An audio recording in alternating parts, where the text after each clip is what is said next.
I allotted a lot of books in 2025, but it was actually a lot more than I thought I did.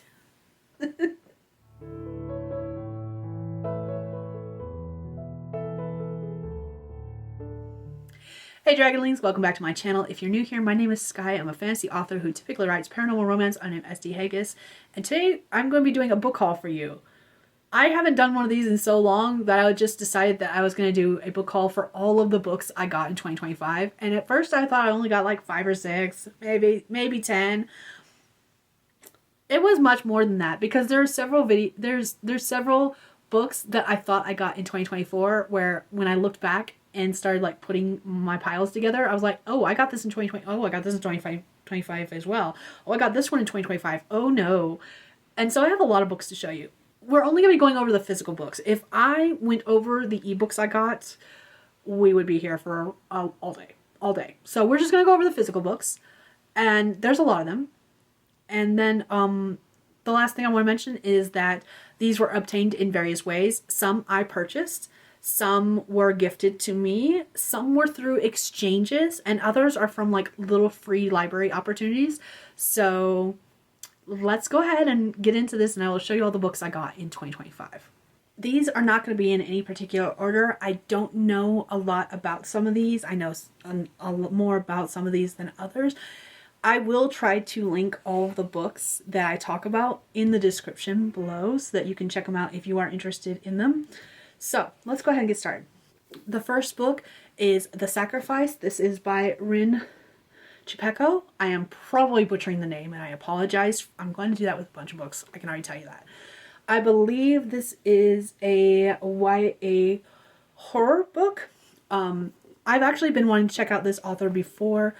I wanted to check out the book called The Girl from the Well, which was actually listed on the back. I did not realize this was the same author until I saw the back where it listed that book. This got a sticker on it. I'm sorry. I haven't taken it off yet. But I saw this one at a Dollar Tree when I was down in North Carolina for my sister's wedding. And so I picked it up. I don't know anything about it other than it looked interesting. The cover is exactly what drew me in. I'm interested to read it eventually, but I haven't started yet. Next is another Dollar Tree pick. This is called Best Man. This is by Sydney Carger. This is a contemporary MM romance. For those who don't know, MM stands for male or man. It's a gay romance, and I need more gay romances in my life. And also, this cover is gorgeous. Like, yes, I need to read this. Haven't read it yet. Eventually I will. Next, I have a middle grade YA graphic novel. This is called Oddity Woods. It's by Kay DeVault. I don't know anything about this. I just saw the cover, thought it was a graphic novel, and I originally picked it up for my kids, but I have every intention of reading it myself. Also, I'm only showing books that I actually bought for myself in 2025 or got for myself in 2025. We've gotten the kids their own books, and I don't have those, and I'm not counting those because those were like gifts for them. Yes, I had every intention of buying this for the kids, but let's face it, I bought it for myself. The next one I want to show you guys, I actually have to apologize. It was sent to me by an author here on Author2, and I have not had a chance to personally respond to said person and thank her for sending it to me because the envelope with her address was thrown out before I got a chance to write it down, and I have been scouring social media trying to find it so I could send her a letter to thank her, and I haven't been able to find her address. I just need to go into social media and be like, hey, so thank you for the book. But I haven't done that yet. So Christina, if you're watching this, I apologize. This is What the Dead Keep by C.M. Whistler. She wrote me a personalized letter, and she also signed the book for me, which I thought was absolutely lovely. I have not read this yet because this feels like it's going to be like a fall Halloween type of read, and I'm very much a mood reader, and that is when I like to read those kind of books. So I'm really looking forward to reading this, and I so apologize, Christina, if you're watching this, that I haven't responded to you yet. I at this point, I just need to find your YouTube because I know you have one. You are an author here on Author2. I'm pretty certain I'm subbed to your channel, and I just need a comment on your video being like, I got your book, and I'm so sorry I haven't replied. I'm sorry. Thank you. I appreciate this so much. I cannot wait to dive into this because it sounds so interesting. Yay. The next book was one my husband found at his work as it was in the lost and found, and after so many days, if it's in lost and found at his job, he's allowed to take stuff home unless it's been like called for and someone said, hey, I left blah blah blah. Anyway, so this was one of the books he brought home thinking I would like it because it was it has maps and cartography in it and some other stuff that would help me with some research I was trying to do at the time. And this is Epic Trails, Endless Tracks Across Centuries. It's not pretty. It's one of those like informational books with letters and articles and illustrations in it, which I think is really cool. This is by Connie Cox and Dr. Jim Scott. And the photography is by Cal Sorensen. And the cover painting, which is not on here, maybe this had a dust jacket originally, is by Brian Morger. But let me show you some of the stuff that's in it. Like, it's got letters, it's got photography and articles. Like, it's freaking gorgeous. And I was trying to research like travel stuff, especially via horseback.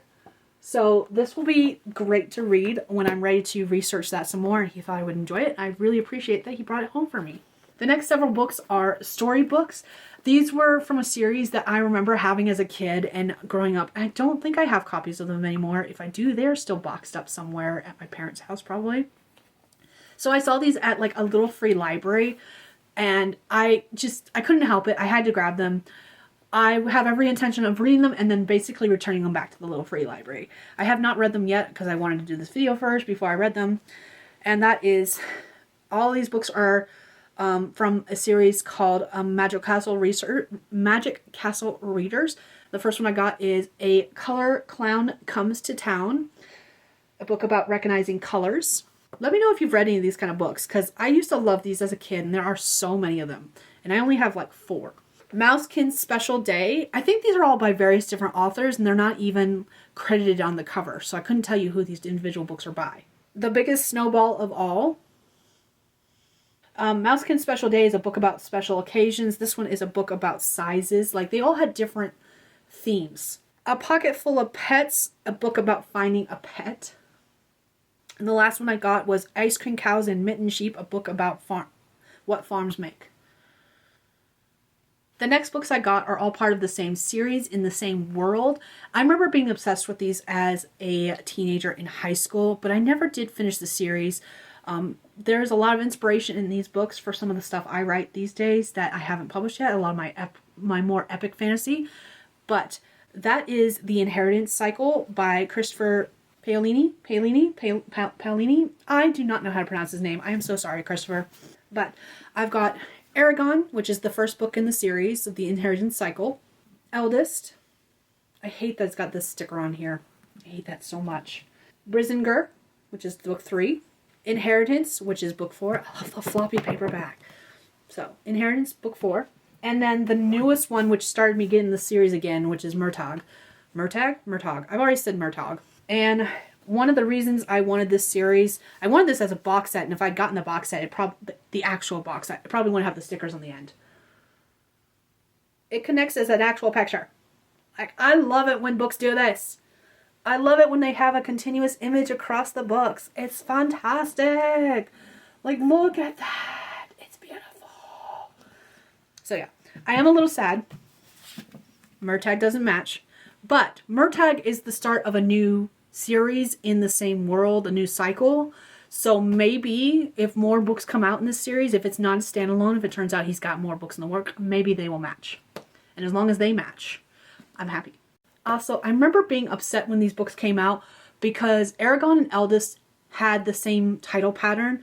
They both start with E. They both had like 5 letters. Hold on. 1, 2, 3, 4, 5, 6. 1, 2, 3, 4, 5, 6. They both had 6 letters. And I was so upset when book 3 came out and it had a different letter and a different number of letters. Like, why? We could have had a full thing going here and you just ruined it, Christopher. You ruined it. The next book I have is a nonfiction book I am reading for Craft Symposium. I actually bought the ebook of this, read the ebook, and I have since started going over the paperback and adding all my annotations from the ebook, as well as adding new annotations as I reread it. And that is Writing Short Romance for Pleasure and Profit. This is by Sadie B. King, and I'm looking forward to rereading this. I actually enjoyed it the first time. I will have a more detailed video about it soon enough. I'm still formatting how I want to do that video. I have since previously been doing live streams, and now I'm moving more to a video format, so look forward to that. If there's anything specific you're interested in knowing, let me know down in the comments so I can make sure that I can include that in my video, whether it's for this one specifically, because I don't know when this video versus this video is coming out. So maybe it'd be something I include in future craft symposiums versus this craft symposium, but at least then I'll know for the future. This one, Refused to be Done, is also a nonfiction. It's by Matt Bell. I got this one because Andrea talked about it on her channel, and the fact that she's read it and she personally knows the author because he's a professor at her college where she works. And so I got it because I am going to be soon very much in editing trenches, and I thought this would be a good one to read. And eventually it'll be part of the craft symposium as well. Not there yet, but eventually I will. Another nonfiction I've read for craft symposium is The 12-Week Year, and this is by Brian P. Moran and Michael Lennington. I will leave my craft symposium discussion in the description if you're interested in checking that out.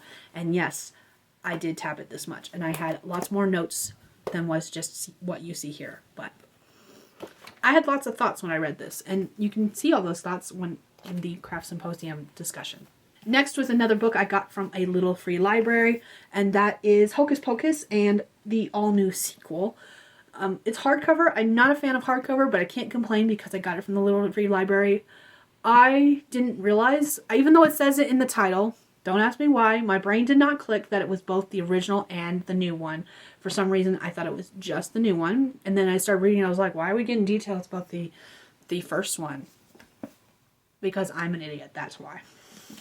So, gonna read that again. It's another one of those that feels like it's a holiday read, so I didn't get it until closer to the holiday, so I will read it when we get back around to Halloween. Next is one I read originally as an ebook, and I loved it so much I was like, I've got to get my own personal copy of it, and that is The Spell Shop by Sarah Beth Durst. I have not read Sarah Beth Durst before this one, but I had a couple of her books that I got from like an ebook sale that was going on, and I want to read them, but they were more YA. And then this one is a Code Z fantasy, and I thoroughly enjoyed this enough to get my own copy, and then when the Enchanted Greenhouse comes out, I will get a copy of that as well. It is out in hardback. I want paperback. So, but also look, purple pages. So excited about that. I actually could care less about the fact that it has purple pages. I don't care about the end pages at all. I just wanted a copy of The Spell Shop in physical form so I could reread it, because this was one I wanted to reread again. Also, look, winged cat. What's not to love? Next was another one that I read originally as an ebook. In fact, actually, did I read this one as an ebook or an audiobook? I don't remember. Doesn't matter. I read it and I loved it, and I was like, I've got to get him a copy of that. And that is Behooved by M. Stevenson. I was about to say Severnson. I don't know why. So M. Stevenson wrote Behooved. It is a fantasy romance. I think it's actually listed as romantasy. I love this book. Again, I loved it enough that I was like, I need a copy of that, and so I got a copy of it. And again, it's got the colored end pages. I could care less about the colored end pages, but it is pretty. And they kind of go together, the pink and purple. So, can't complain too much. Next is one, again, I have read a couple books in the series, but I haven't read this particular book because it came out much later, I think it came out much later. That's the reason I didn't read it at the time. I don't know. Also, they are doing away with mass market paperbacks, which was my favorite format to read these books, but it is a little easier to read them in the trade paperback size. And that is from the Wheel of Time series by Robert Jordan. And I got New Spring, which is the first book in the series, technically, like a prequel. It's book 0, it's a prequel. It's a prequel that I think was written later in the series. Doesn't matter. I have it now. I plan on getting the whole series, hopefully, with this cover, because I actually kind of like these covers. I think it looks pretty, and I can't wait to dive into this when I eventually get some more and I can start doing a massive marathon. Next is a YA book that I got from a little free library, and that is Out of My Mind by Sharon M. Draper. I've never read books by her, but I do remember that the schools, both middle school and high school that I went to, had a ton of Sharon's books. I don't believe I've read any book by her. But this one was at a little free library, and I was like, oh, why not? I'll pick it up. I've started reading it. I haven't finished it yet. I'm not a physical book girly. And this is definitely one where after I read it, when I finally do get through it, I will probably take it back to another little free library because someone else will get more enjoyment out of it than me. I don't really particularly like physical books except for like reread material. This is not going to be something I think I will reread. I don't know. We'll see. I might change my mind. Speaking of rereads, this one is one that I specifically got because it's one I want to reread, and that is Inkheart by Cornelia Funk. I really like Cornelia Funk as an author. However, I don't have the one book by her that I absolutely adore. You would think I would have my favorite book by this author, but I don't. But Inkheart is one of my other favorites, and I really like the rebranded cover that they brought out. I cannot wait to get the other two in the series with the similar cover so that they all match. I swear to God, if I go to get the next books in the series and they don't match, I will be so mad. But, yes. Inkheart is the first in I believe it's a trilogy. I think there's only three. But since they brought out these new covers, I think this is absolutely flipping gorgeous. And I can't wait to get the rest of them. I remember loving this series. Does it have illustrations? Oh, it has the illustrations! Okay, sorry. That makes me giddy. I didn't even realize it had the illustrations. I literally got it because of the cover. But it has the illustrations in too. I'm a happy camper. Cannot wait to reread this. Next, I have Nimona. This is a graphic novel. I love the Netflix special. I did read this long time ago when it first came out. I remember there being such a controversy about it when it came out because it was so different at the time. And it was like featuring, I think Nimona is like a non-binary character, and there was a big stink about that. I don't remember. I just remember there being something going on when this first came out, and I remember reading it back then, and I was like, I like that, good enough. And then the movie came out, and I was just like, I love the movie. I need to reread the graphic novel. Have I reread the graphic novel since the movie came out? No. I've watched the movie like 6 or 7 times, probably more than that, because I love it so much. I will eventually dive into this, but I haven't yet. I couldn't even tell you why. I don't know why, but I haven't dived back into this. I do know the storylines, while similar, are not the same. It's one of those where the book's better than the movie kind of things, and I don't remember if that's going to be the case. We shall see. I love the movie so much. I don't know if I'm going to love this as much, especially since I remember not loving it that much when it came out and I read it the first time. But again, I don't remember what I didn't love about it, so we shall see when I do a reread. Maybe I'll do a vlog about that. If you're interested in seeing something like that, where I do like a comparison vlog of the graphic novel versus the movie, let me know. Next is another one I got completely because I wanted to be able to reread it, and that is God Killer by Hannah Kanner. Hannah Kanner. Kanner? I don't know. I'm butchering her name probably. I listened to this as an audiobook, and I absolutely loved it. So when I saw this in the bookstore, I think it was Walmart, and it was a paperback, I was like, give me. I am keeping an eye out for the second book in the series, which I haven't read, and the third book in the series, which I also haven't read, in paperback form. I keep finding them in hardback, but I haven't found them in paperback yet. So I am still looking for those, but I absolutely adored this, and when I get my hands on the other two, I'm going to do a full marathon reread of this one, following into the second and third book. So, love this book. It is a fantasy. It's actually not that long considering. I remember when I first read this, I originally thought it was going to be a standalone, and then it ends on such a cliffhanger. I was like, there's no way this is a standalone. And like 2 days later, they announced the second book, and I was like, oh yeah, called it. But I loved it so much that I can't wait to read the second and third one, which have since come out since I read this one originally. Next, I got one that I probably should have read a long time ago because I grew up with the movie. That is The Last Unicorn by Peter S. Beagle. I actually do not like this cover. I wish it had a different cover. It's not a bad cover, but I remember seeing other covers for this book and liking them better, that I wish I had one of those versions. But I got this one. Again, I grew up with The Last Unicorn. It's been a favorite movie of mine for years, but I haven't read the book.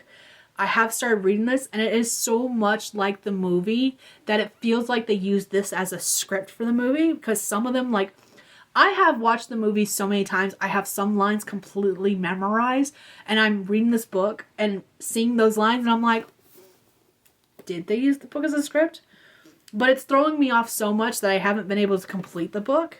I've started it numerous times since I picked it up. I have not finished it yet. Eventually I will finish it. And then again, I can do like, this is how the book was compared to the movie kind of review if you are interested in seeing something like that. again, let me know in the comments. I would be interested in doing something like that, especially in the case of, like I said, this feels like the movie was just used this as a script so far, because some of the lines are word for word exactly the same. And it's just so interesting. So I would love to do something like that. The next book is part of something that was like a book exchange at work. And I turned in one of my books and I got this one. I started reading it. I haven't finished it yet. I love the idea of it, but the way the book is executed, I am so far not as in love with it as I wish I could be, but I'm also not that far into it, and I'm going to give it more of a chance before I put it down and say, like, it's not for me. And that is Between the Lines by Jodi Picoult and Samantha Van Leer. I believe it's mother and daughter duo, but it follows a girl that is reading a book, and the book characters come to life, kind of like, it feels almost like Indian in the Cupboard, but except the characters know that she's reading. I don't know. It's very complicated. It's very confusing. I've been wanting this one for years, so when I saw it at work and they had it in the exchange program thing, I was like, gimme. And I purposely like hid it so no one would take it before I could, and I switched out a book and took it. Yeah. So yeah, I have it. I haven't finished it. You can see where I am, how far into it I've gotten. At this point, I probably need to do a reread before I continue working my way through it, because I don't remember all of what's happened so far. But I will eventually read it. Again, not in love with this cover. I don't know what the genre exactly is. I think it is like magical realism, I think is the genre. I don't know. Eventually I'll read it, and maybe I will love it enough to keep the book, or maybe I will find a little free library to turn it into. I don't know. We'll see. And then finally is the book I think I actually got first in 2025. And this was a book that was sent to me by another author tuber here, because they were reading it. I've actually, at the time she sent it to me, I didn't know she was going to send it to me. And I've actually already read the entire series when it was on Webtoon. And that is Freaking Romance by Snail Lords. Yes, the name of the author is hilarious. That's not the point. This is a webcomic turned into a graphic novel with some beautiful illustrations. Like, I absolutely adore the artwork style that's in this book. I've read a lot of webtoons. I try to read webtoons that are completely finished before I read them, because I'm like, I don't want a cliffhanger and have to wait for the next page or next set of pages. But they have since started publishing this as volumes, and now I have volume 1.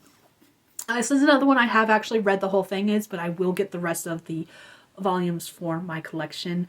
I adore this. I think the artwork is beautiful. I love the storyline. And fun fact, Snail Lords wrote this as a bet because he is a horror webcomic author. But someone was like, I bet you can't write a romance. I don't know if it was like a partner, a girlfriend, wife, spouse. I don't know who it was. But he did leave a note in the webcomic at some point and said, by the way, this all started as a bet because someone said I couldn't write a romance. And that does show closer to the end of the webtoon. I don't know if it'll change as they publish it as a graphic novel. But at one point, when it seems like the story is wrapping up and everything is going according to plan and it feels like you're at the end, all of a sudden there's like some horror elements that are introduced, and it's like, oh yeah, we see your origin. He did write a note. He was like, by the way, I had to. I couldn't stand the romance anymore.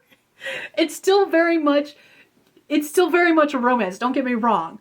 But he was like, it was getting too cutesy. I had to add some horror elements. And I was like, all right. I get it. I love you, but I get it. It's great. I do highly recommend this, by the way, if you are interested in something that's like a romance. They're living in like 2 different universes. I cannot remember if they're like living in 2 different timelines or if it's just an alternate universe. She sees him, no one else does, and he sees her and no one else does in their various universes. And sometimes they can interact. It's like he's a ghost to her and she is like a ghost to him kind of thing. It was explained exactly what's going on, but I can't remember. I did read this when Stephanie sent it to me. If I didn't say before, it was Stephanie Whitson, an author tuber here on YouTube, who sent it to me because she was reading it at the time. She was like, I think you'll like this. And she didn't realize I'd actually already read it as a webtoon.